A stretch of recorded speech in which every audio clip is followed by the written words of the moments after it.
Hey everyone, welcome back to our channel. In today's video, we are going to talk about Cash App Safe Mode Guide.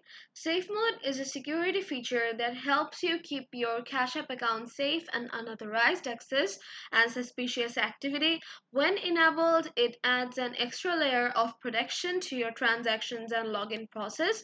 To turn on Safe Mode, open your Cash App and go to your profile by tapping on the icon on top right corner.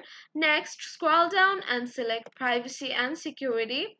In the security settings, you will see the option for Safe Mode or Security Lock. Toggle it on to activate this feature.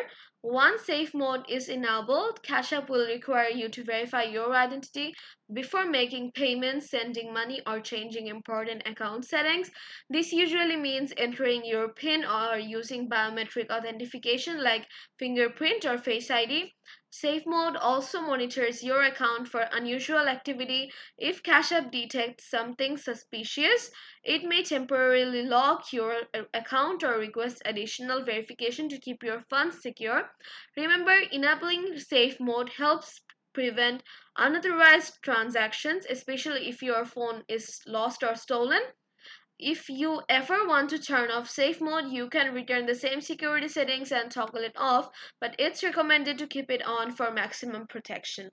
So this was it for today's video. If you found this video helpful, don't forget to like and subscribe our channel and ring the bell to get notified for more videos like this. Thank you so much for watching.